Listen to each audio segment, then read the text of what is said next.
Feliz sábado. Agradeço mais uma vez o convite para vir aqui à igreja de Santa Clara para trazer uma mensagem para os irmãos. E a passagem bíblica chave para esse sermão de hoje é Filipenses 4, 11 e 12. Vamos abrir? Filipenses, a carta de Paulo aos irmãos da cidade de Filipos. Filipenses 4.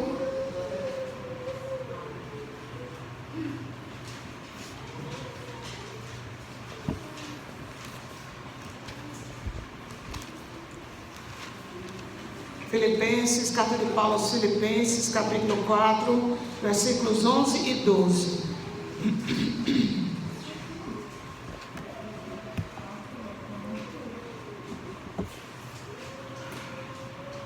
Amém? Amém. Amém. Podemos ler. 10 e 11 e 12. 11 e 12. Pronto? Sim. Pode desligar se quiser.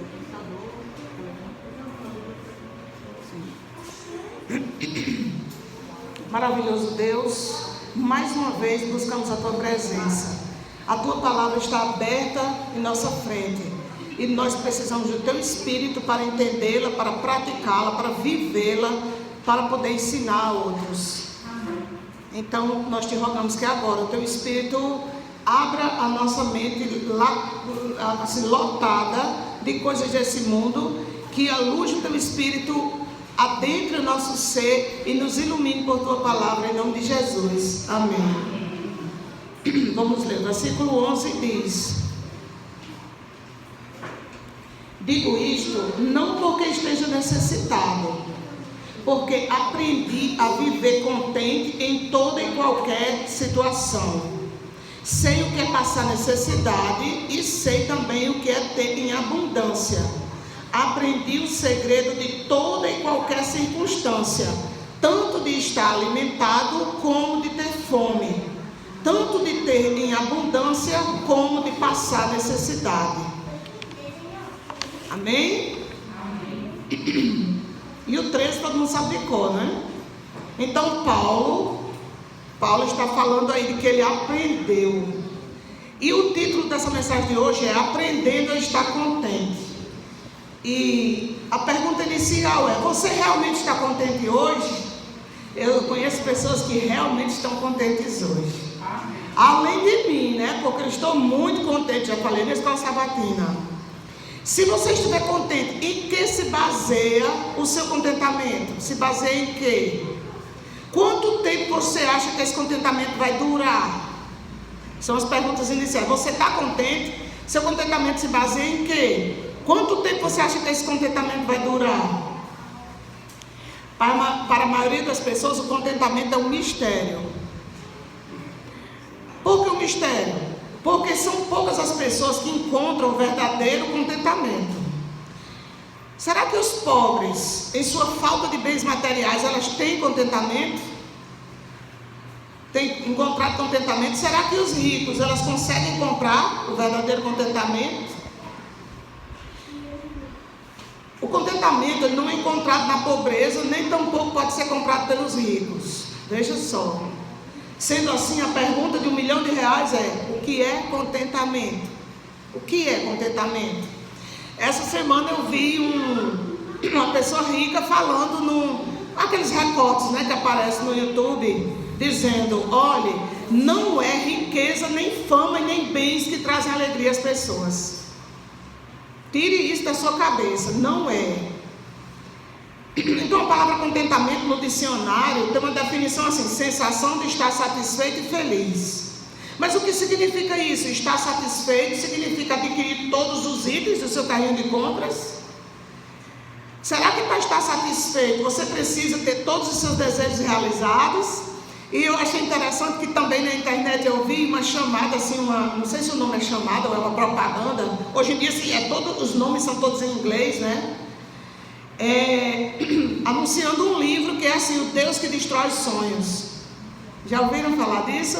O Deus que destrói sonhos. Muitas vezes Deus precisa destruir um sonho nosso para poder nós estamos em comunhão com Ele, né? Então, aqui conta a história de uma jovem chamada Cristina, que tinha câncer, um câncer raro no sistema nervoso. Quando ela tinha 8 anos de idade, ela contraiu esse câncer. E quando chegou perto dos seus 9 anos, ela foi interrogada sobre o que ela gostaria de ganhar de presente de aniversário. E a menina Cristina, ela pensou muito e disse assim: não sei, eu tenho 2 álbuns de figurinha e uma boneca, eu já tenho tudo. Já pensou a menina? Ela podia ter pedido um monte de coisa, né?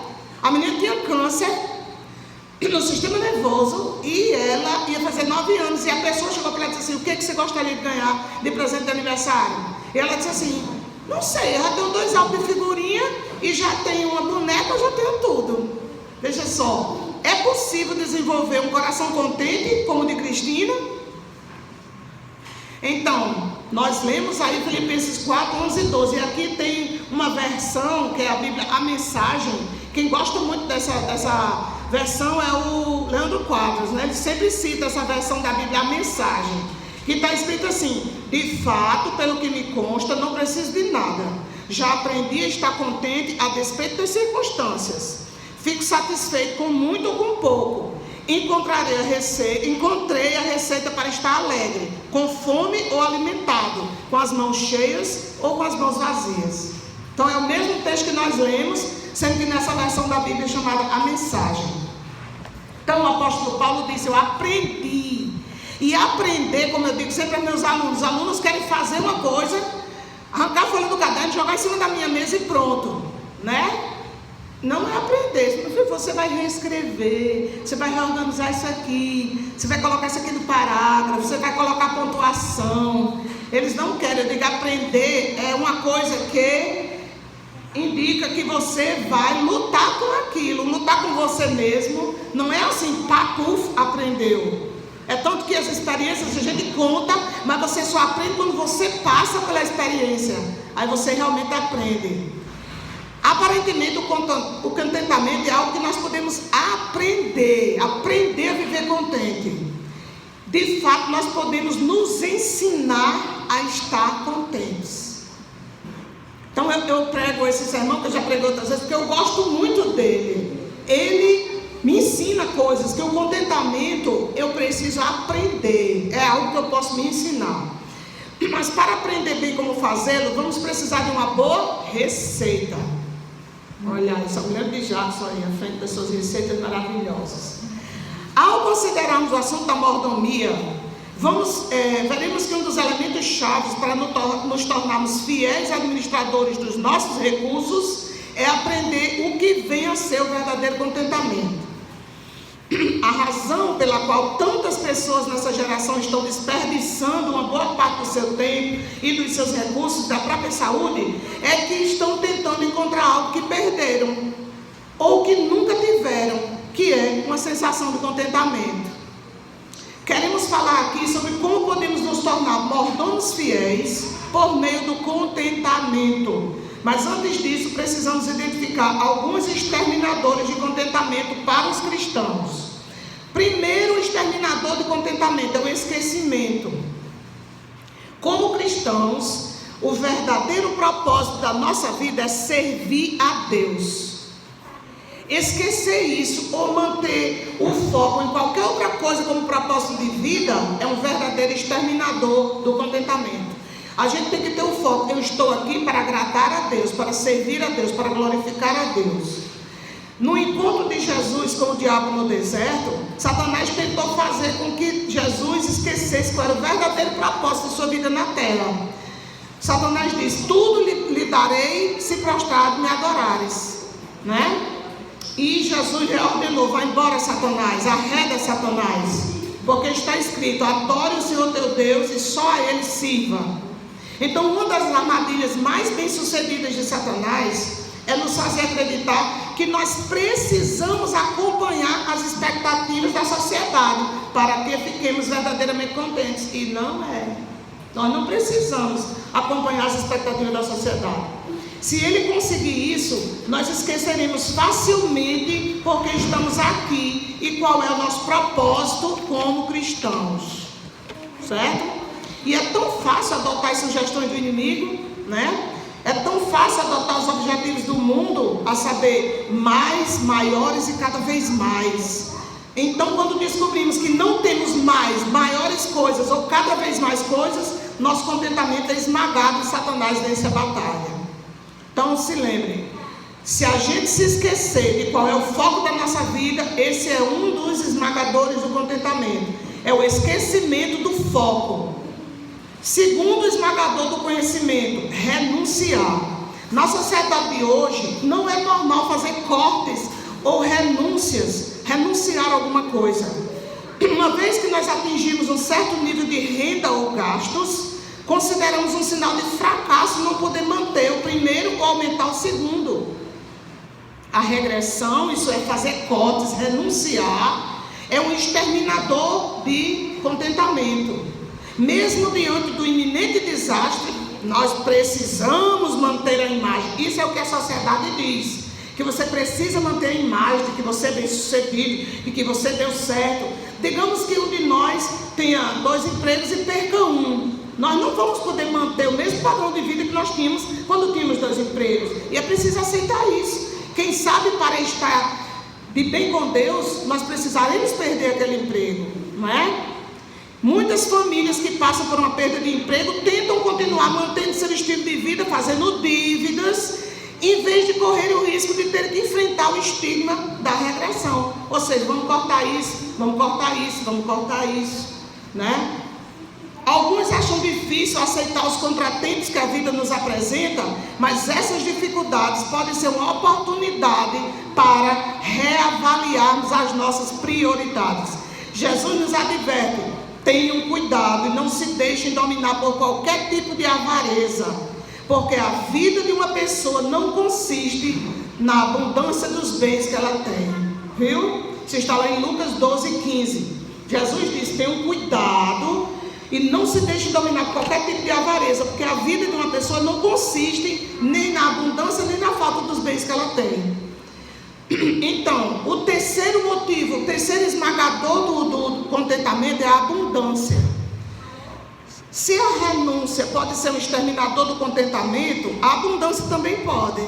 Já ouviram falar que quando a pessoa tem muito, a pessoa fica sem... As pessoas que têm muito dinheiro, elas não sentem prazer numa coisa que para nós seria tudo, né?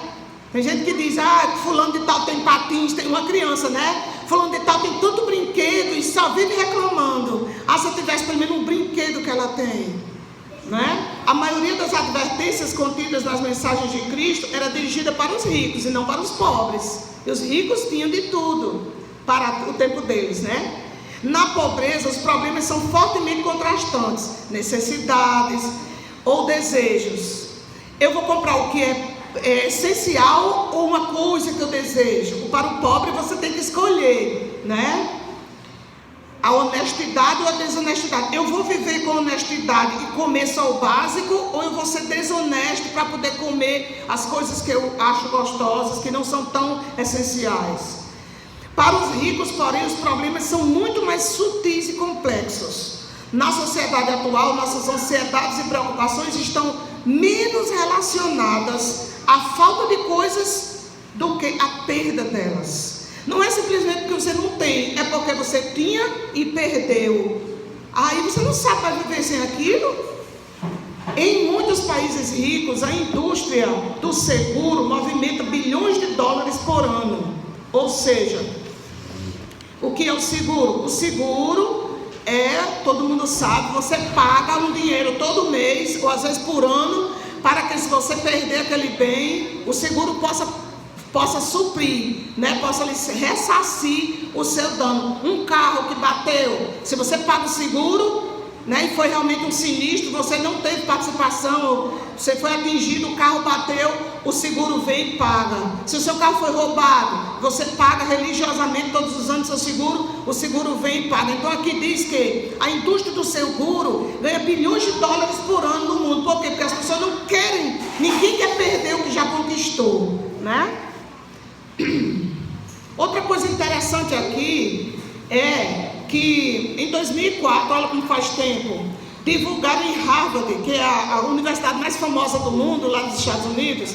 Eles divulgaram, aqui está dizendo que é a Organização Mundial da Saúde, junto com a Escola de Medicina de Harvard, só a OMS e a Escola de Medicina de Harvard.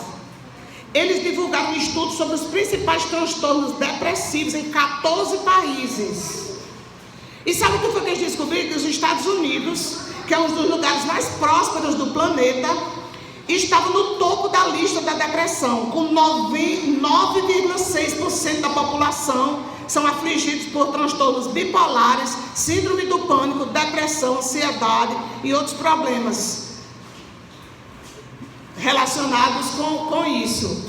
E que na Nigéria, que é um país africano, apenas 0,8% tem problemas depressivos, ansiedade, esses problemas. Olha só, nos Estados Unidos a gente vê os vídeos aí na internet, todo mundo vê que lá as pessoas renovam os móveis quase que todo ano. Por quê? Porque tem muitas ofertas, as pessoas têm condições financeiras, colocam móveis novos, praticamente novos na calçada para qualquer pessoa levar. Geladeira, sofá, pode falar, irmão. Geralmente no lixo de lá tem coisas novas. Coisas novas. Mas quando lá ninguém quer, pois é. algo usado, eles vão e jogam. Se jogam. Por quê? Porque as pessoas têm condição financeira. E lá, aqui diz que 9,6% das pessoas têm problemas psicológicos. Aqui depressão, transtorno bipolar, transtorno depressivo, depressão crônica.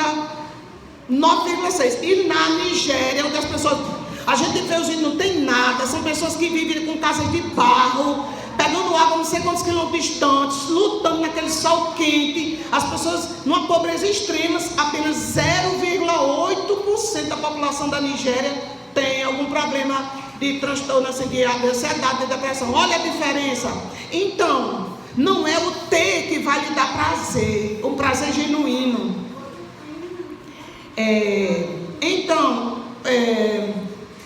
Um professor professor de política de saúde da Escola de Medicina da Universidade de Harvard, principal pesquisador desse estudo, tem o nome dele aqui, Ronald Kessler, diz que essa mentalidade americana de que ganhar, conquistar o mundo, o sonho americano de ser poderoso, de ganhar muito dinheiro, prepara as pessoas para o fracasso, que essa mentalidade é mais forte nos Estados Unidos que nos outros países. O homem mais sábio e rico da história, nós conhecemos muito bem, né? Salomão, aprendeu essa lição da maneira mais difícil e ele nos deixou esse conselho: quem ama o dinheiro jamais se fartará dele, e quem ama a abundância nunca ficará satisfeito com o que ganhar. Também isso é vaidade, porque vai passar, tudo isso vai passar. Eclesiastes 5:10. Vimos então que os principais exterminadores do contentamento são o esquecimento, a renúncia e a abundância. Esquecer o nosso foco, renunciar a alguma coisa que nós não podemos mais manter, e a abundância. Quando a pessoa ganha muito dinheiro, tem demais, se ele não aprender a espalhar aquilo, ele fica não sente mais prazer naquilo, certo? Então, vamos ver se podemos descobrir na Bíblia os principais ingredientes da receita para aprendermos o que é o verdadeiro contentamento, certo? Que elementos podemos incorporar em nossa vida que poderão trazer contentamento ao nosso coração, permitindo que sejamos fiéis mordomos de tudo que Deus nos confiou em nossos cuidados? Vamos lá, 2 Pedro 3,11. Faz parte daquele texto bem famoso, né? Que o versículo 9 diz assim: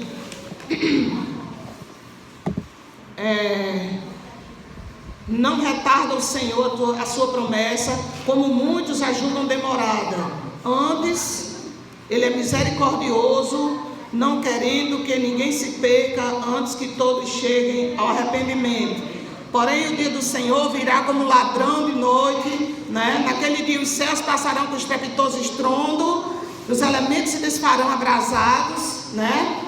Também a terra e as obras que nela existem desaparecerão.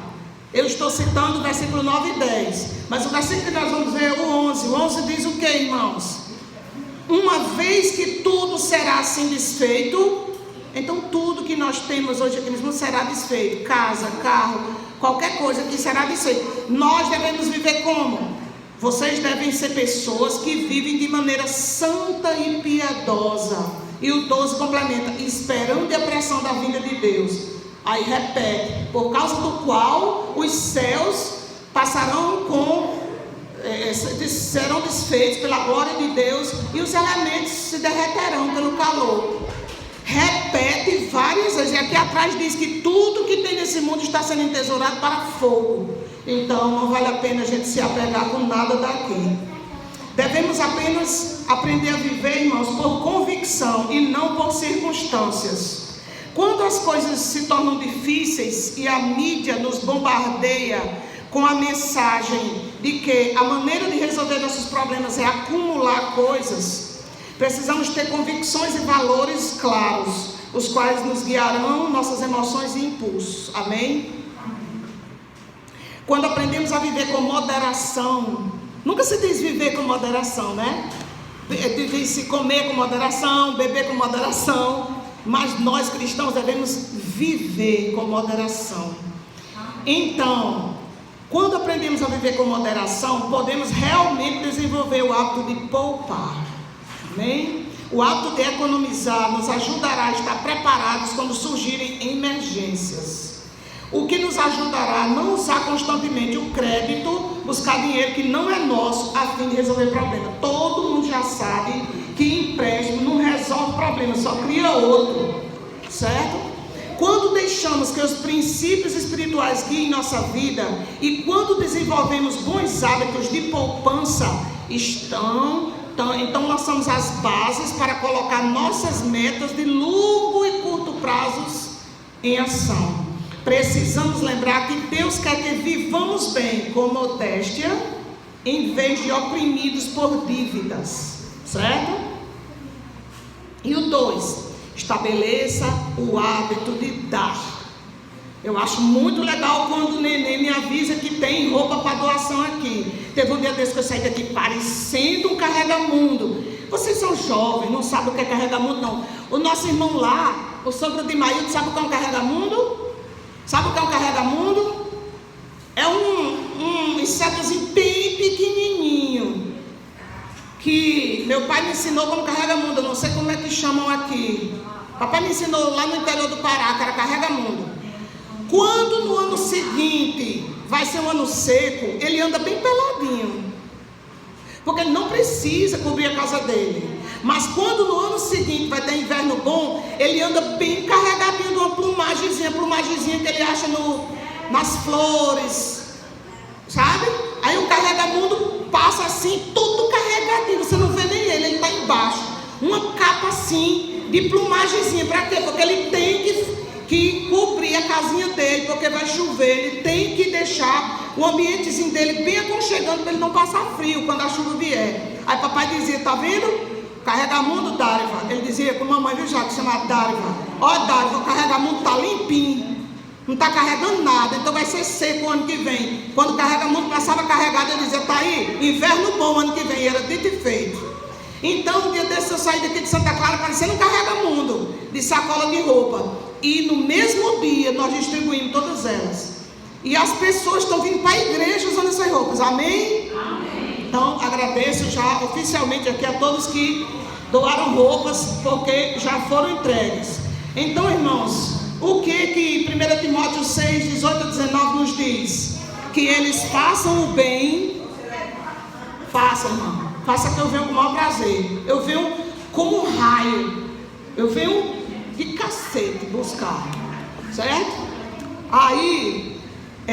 aqui em 1 Timóteo 6, 18 e 19, na linguagem de hoje, diz que eles façam o bem, sejam ricos em boas obras, generosos em dar e prontos a repartir, ajuntando para si mesmos um tesouro que é sólido fundamento para o futuro, a fim de tomarem posse da verdadeira vida. Amém? Amém?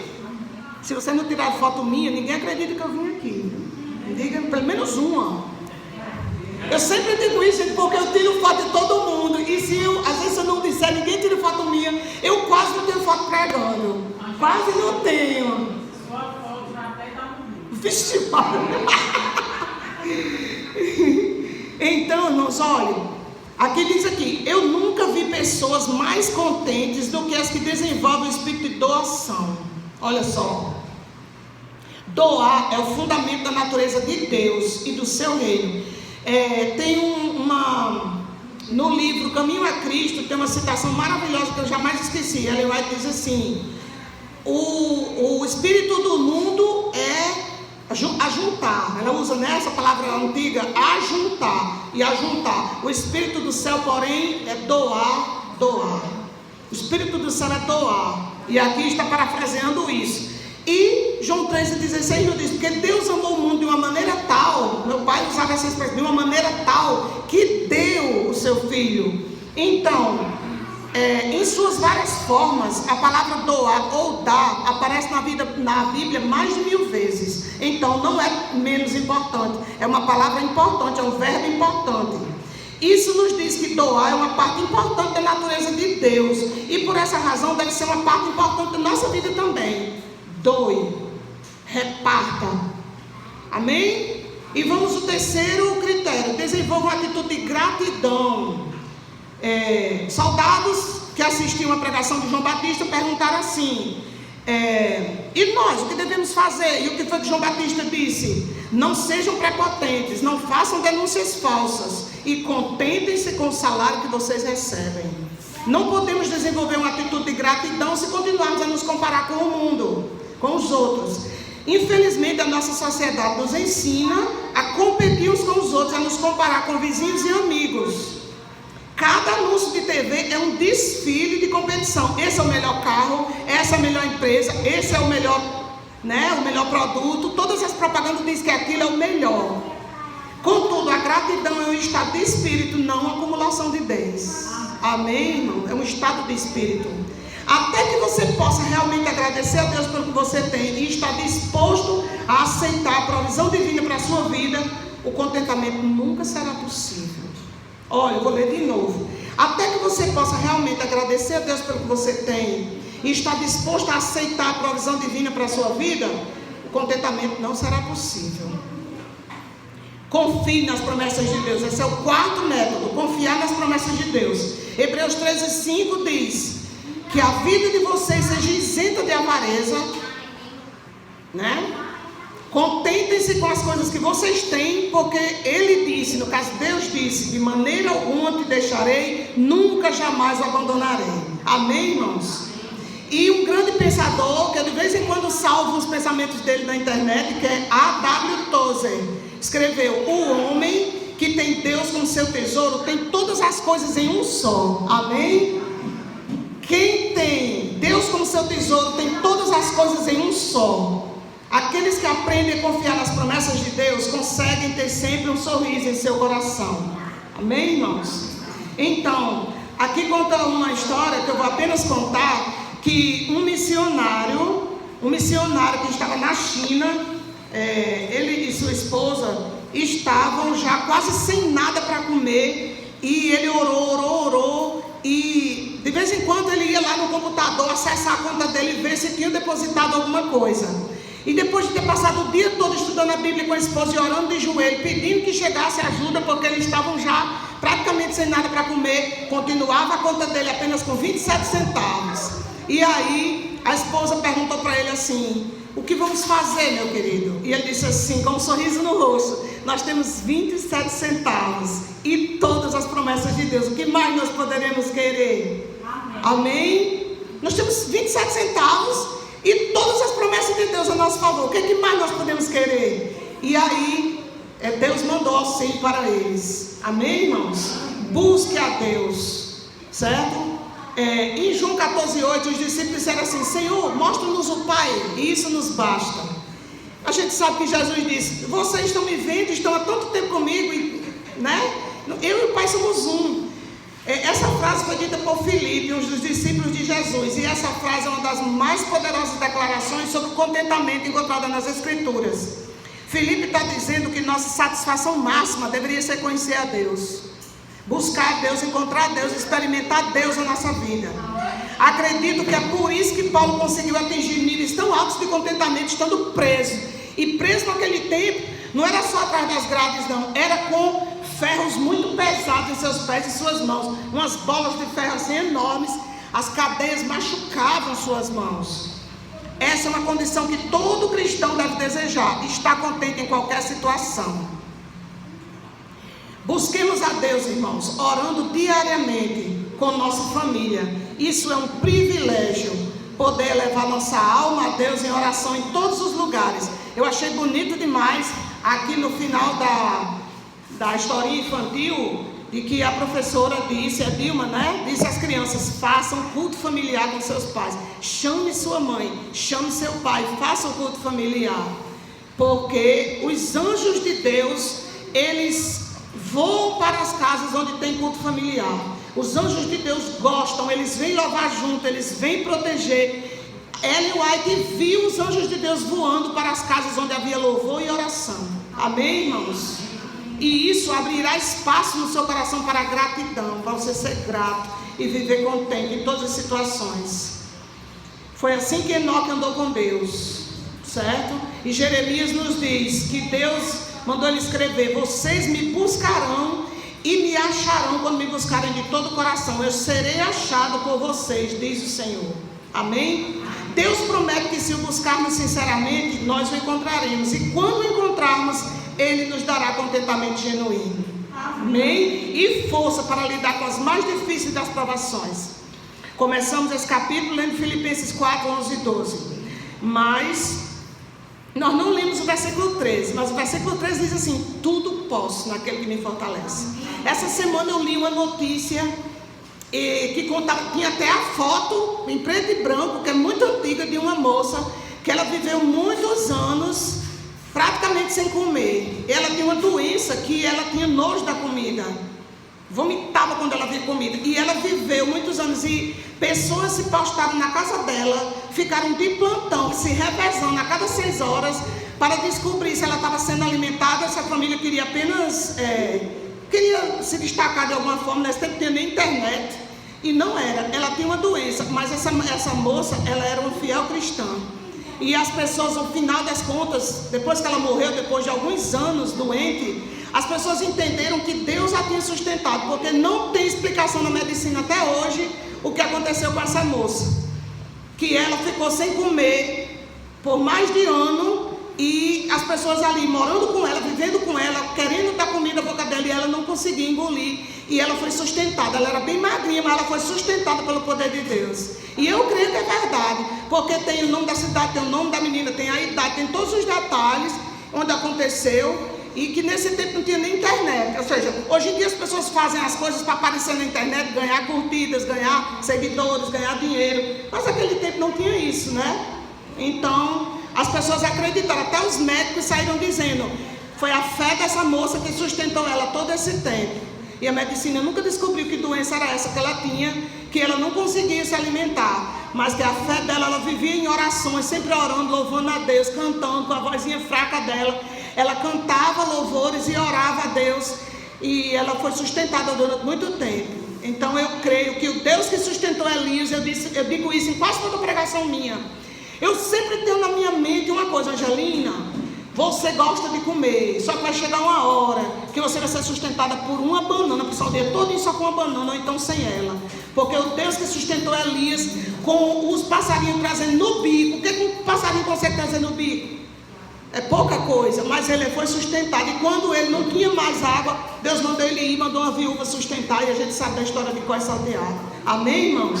Então, o versículo 13 diz: tudo posso naquele que me fortalece. Eu posso viver sem isso. Nós temos que nos acostumar a dizer: eu não posso mais manter isso, eu posso viver sem isso. E quem sabe, isso poderia ser algo que estaria me distanciando de Deus. Então, se Deus permitiu que eu perdesse, é porque é para o meu bem. Se for para eu conseguir outro, eu consigo. Senão Deus vai me ajudar a viver sem isso. Que nós possamos, irmãos, hoje decidir fazer isso, seguir isso aqui, para que os exterminadores de contentamento não esmaguem o contentamento que deve ser permanente em nossa vida. Amém? Que eu e você possamos fazer esse pacto com Deus hoje. Senhor, me ensine a viver contente com o que eu tenho. Amém? Porque chegará um momento que nós não vamos mais adorar a Deus na igreja bonitinha, não vamos mais poder adorar a Deus na nossa casa. Talvez tenhamos que fugir, e nós teremos que ter esse mesmo contentamento para ficar em naquele dia. Amém? Vamos ficar de pé.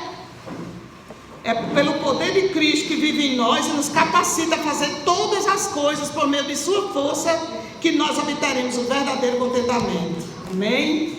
Maravilhoso Deus. Nós queremos viver esse hino do inário que nós cantamos.